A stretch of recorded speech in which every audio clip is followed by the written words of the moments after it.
আলেমকে ভালোবাসলেন, আলেমকে মহব্বত করলেন, আলেমকে ইজ্জত করলে, সহযোগিতা করলে আল্লাহ রাব্বুল আলামিন মৃত্যুর সময় কালিমা নসিব করেন। একটা দৃষ্টান্ত দেই কোরআন থেকে, একজনের দৃষ্টান্ত কোরআন থেকে দেই, তার নাম হলো বিবি আসিয়া।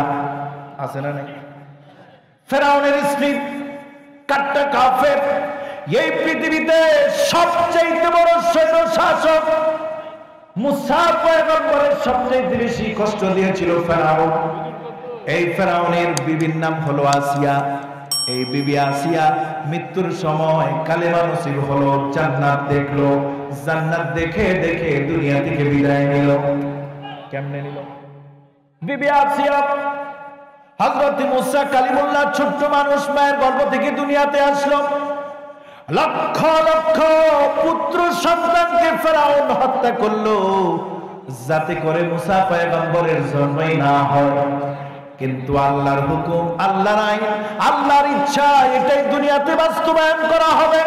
আল্লাহ রাব্বুল আলামিন ফেরাউনের রাজকীয় বিছানায় শোয়া আগামী দিনের রাষ্ট্রনায়ক মুসা কালিমুল্লাহরে আল্লাহ পাক ফেরাউনের ঘরে লালন পালন করলো।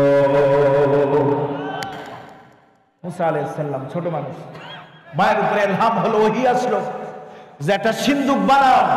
এই সিন্দুক বানায় সিন্দুকের ভিতরে তোমার সন্তানকে রেখে নীল নদে ডুবায় দাও। নীল নদের মধ্যে ভাসায় দেওয়া হলো। এই সিন্দুক ঘুরতে ঘুরতে ঘুরতে ঘুরতে যায় উঠলো ফেরাউনের ঘাটলায়। বিবি আসিয়া আর ফেরাউন সেখানে আছেন।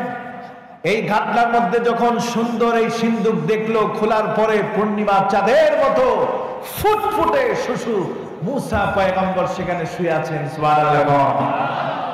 বিবি আসিয়ার তো দেখেই সঙ্গে সঙ্গে কোলে নিল, চুমা খাইলো, আলিঙ্গন করলো আর বলতে লাগলো, ফেরাউন আমাদের তো কোনো সন্তানাদি নাই, একে আমরা লালন পালন করি, ভবিষ্যতে এই আমাদের সন্তানের হবে। ফেরাউন বাধা দিল। ফেরাউন বলল, দেখো আসিয়া, আর যাই বলো এই সন্তান নিশ্চয়ই সেই সন্তানও হতে পারে যে আমার ক্ষমতা, রাজত্ব সবকিছু কেড়ে নেবে। গণক যেই ভবিষ্যৎবাণী আমার জন্য করেছে, হতে পারে এই সন্তান সেই সন্তান, এই জন্য এই সন্তানকে আমি হত্যা করব। অনেক লম্বা চোরা কথা। বিবি আসিয়া সুকৌশলে ফেরাউনকে বুঝিয়ে সামজিয়ে এই মুসা কালিমুল্লাহর সন্তানের মতো করে নিজের বিছানা, নিজের বাড়িতে পালিত পুত্রের জন্য নিয়ে গেল। সুবহানাল্লাহ। সেখানে লালিত পালিত হতে লাগলো। লালিত পালিত হতে যখন 2-3 বছর হলো, নাদুস নুসুস হলো, কোলে নেয়, চুমা দেয়, আদর করে। ফেরাউনের দেখে দেখে দূরের থেকে লোভ লাগে, আরে এত সুন্দর বাচ্চা, এর যদি একটু আমি তুলে না নেই, আমি যদি একটু চুমু না খাই। কারণ মানুষ যত পাপিষ্ঠই হোক, ছোট মানুষ ছোট বাচ্চা দেখলে পরে একটু নরম হয়, ঠিক কিনা বলে?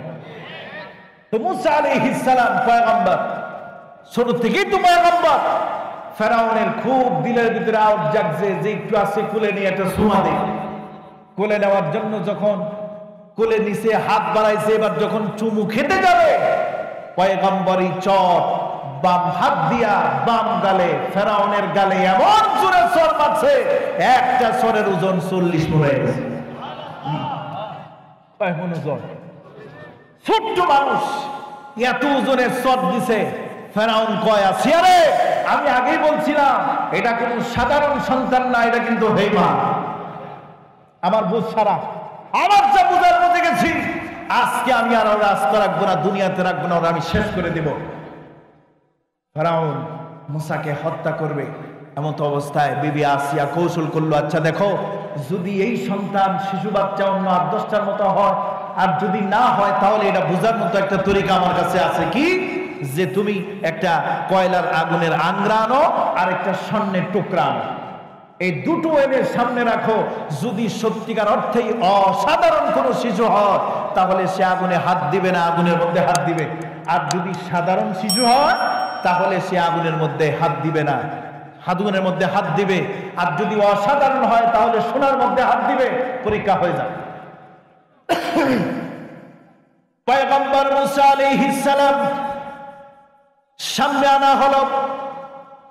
ফেরাউন একদিকে লাগলো আগুন, আর এক পাশে রাখলো স্বর্ণের টুকরা, ঝলমল করতেছে, উজ্জ্বল আলো বিশিষ্ট।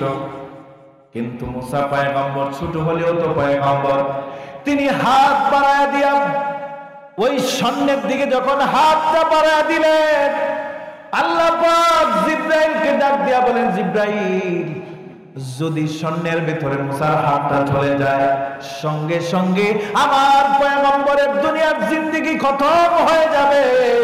এই জন্য তুমি হাতটা ধরে ওই আগুনের দিকে বাড়ায় দাও, আগুনের মধ্যে হাতটা তুমি লাগায় দাও। ছোট্ট মানুষ মুসা পয়গম্বর আগুনের ভিতরে হাত দেওয়ার সঙ্গে সঙ্গে মুখের ভিতরে দিয়া দিছে। ছোট মানুষের অভ্যাস হলো হাত দেওয়া শেষ, মুখে দেওয়া শেষ, ঠিক কিনা? পায়খানা করছে, বাস আপনি শুধু একটা আনতে গেছেন, আইসা দেখছেন হালুয়া অর্ধেক শেষ, ঠিক না? ঠিক। এই কাম 99% সবাই করছে, কারণ বাচ্চাদের অভ্যাস হলো হাত দেওয়ার সঙ্গে সঙ্গে মুখে দিতে হবে। মুসা পয়গম্বর হাত দেওয়ার সাথে সাথে যখন মুখের মধ্যে দিছে, জিহ্বার আগাটা পুড়ে গেছে, যার ঘটনা শুরুতে বলছিলাম। তো এইভাবে মুসা আলাইহিস সালামকে আল্লাহ পাক সেভ করলেন, বিবি আসিয়ার ঘরে লালন পালন করলেন। মুসা আলাইহিস সালাম নবুয়ত প্রাপ্তি হলেন। এরপরে মুসার উপরে কালেমা পড়লেন, বিবি আসিয়া গোপনে পড়লেন লা ইলাহা ইল্লাল্লাহ মুসা কালিমুল্লাহ। কালেমা পড়ে মুসলমান হয়ে গেলেন, ঈমানদার হলেন। গোপনে গোপনে আল্লাহ রসুল হযরতে মুসা কালিমুল্লাহ শরীয়ত মানে, আল্লাহর হুকুম বিধান মানে, কিন্তু খবর আর গোপন থাকলো না। কিছুদিনের মধ্যেই এই খবর চলে গেল ফেরাউনের কাছে। এই ঘটনা আপনারা জানেন। তো মুসা আলাইহিস সালাম এই বিবি আসিয়ার ইসলামের দীক্ষায় দীক্ষিত করলো, কিন্তু ফেরাউন যখন খবর পাইলো, বিবি আসিয়ারে প্রথম দফায় বুঝালো, ভালোবাসা দিয়া মহাব্বত দিয়া বুঝানোর পরে বিবি আসিয়ার কথা একটাই, ও ফেরাউন, আমারে যত হুমকি দামকি দাও, যতই তুমি আমাকে ভয় দেখাও, আমি যেই আল্লাহর উপর ঈমান এনেছি, আমার উপরে যদি তুমি শাস্তি জুলুমের স্টিম রোলার যদি চালাও, তারপরেও এক মুহূর্তের জন্য আমি আমার দ্বীন কালিমাকে ছাড়বো না। ফেরাউন বলতে লাগলো, আসিয়ারে, এই দুনিয়াতে রাজত্বের ভিতরে আমি সবচেয়ে বেশি ভালোবাসি তোমাকে, তুমি আমার রানী, সবচাইতে মর্যাদা তোমার বেশি। ও আসিয়া, এখনো সময় আছে, তুমি কালেমা ত্যাগ করো, আমার ধর্মে দীক্ষা গ্রহণ করো, আল্লাহর কথা বলে যাও, মুসার কথা বলে যাও। কিন্তু বিবি আসিয়ার কথা একটাই, ও ফেরাউন, তুমি আমার যতই বোঝাও, যতই ভয় দেখাও, যেই কালিমা আমি গ্রহণ করেছি, জীবন গেলে জীবন চলে যাবে, তারপরেও আমি কালিমা ছাড়তে পারবো না। বিবি আসিয়ারে গ্রেফতার করা হলো, শরীর থেকে রাজকীয় পোশাক খোলা হলো, স্বর্ণ অলংকার রাজকীয় রানীর পোশাক পরিধান করা হলো, কয়েদির পোশাক পরিধান করা হলো, জীবন্ত মানুষের শরীরে প্যারাক মারা হলো। বিবি আসিয়ার শরীর দিয়া রক্ত ফিরিঙ্গি দিয়া বের হতে লাগলো, জীবন্ত মানুষের শরীর থেকে চামড়াটা খসে ফেলা হলো, শরীর দিয়া রক্ত বের হচ্ছে। বিবি আসিয়া স্বামী ভক্ত, স্বামীকে সম্মান করেন, স্বামীকে কোনো গালাগালি করলো না, গাল বন্ধ করলো না, বরং আল্লাহর দরবারে দোয়া করলেন, রব্বুল আলামিন, রব্বি বিনিলি ইনদাকা বাইতান ফিল জান্নাহ। আয় আল্লাহ তাআলা, ফেরাউনের এই নির্যাতন নিপীড়ন আর সইতে পারি না মালিক। আয় আল্লাহ তাআলা, তুমি আমারে তোমার জান্নাতের পাশে আমার একটা ঘর বানায় দাও। আয় আল্লাহ তাআলা, তুমি আমার একটা ঘর বানায় দাও। এই নির্যাতন নিপীড়ন ফেরাউনের আর সইতে পারি না। আল্লাহ তাআলা বিবি আসিয়ার দোয়াকে কবুল করলেন। বিবি আসিয়ার এই মুখের কথাকে, এই দোয়াকে আল্লাহ পাক হাজার হাজার বছর আগের সেই কথাকে আল্লাহ রাব্বুল আলামিন কোরআনুল কারীমের ভিতরে কোড করে রেখে দিয়েছেন। সুবহানাল্লাহ। বিবি আসিয়া কোনো পয়গম্বরের স্ত্রী না, কোন নবী না, পয়গম্বর না, একজন কাট্টা কাফের স্ত্রী হওয়ার পরেও আল্লাহর কাছে বিবি আসিয়ার দোয়াটা খুব পছন্দ হয়েছে। এই জন্য কিয়ামত পর্যন্ত কোরআনুল কারীমের ভিতরে বিবি আসিয়ার কথাটা থাকবে। সুবহানাল্লাহ। আল্লাহ পাক বিবি আসিয়ার দোয়া কবুল করলেন। আল্লাহ পাক সমস্ত ফেরেশতাদেরকে ডাক দিয়া বললেন, ফেরেশতারা রে, আকাশের যত দরজা আছে আমার আসিয়ার জন্য সমস্ত দরজাগুলি খুলে দাও। আর আটটা জান্নাতের ফেরেশতাদেরকে ডাক দিয়া বললেন, ও ফেরেশতারা, আটটা জান্নাতের দরজা আমার আসিয়ার জন্য খুলে দাও। যেই দরজা দিয়ে আমার আসিয়ার খুশি, সেই দরজা দিয়ে যেন আমার আসিয়া প্রবেশ করতে পারে।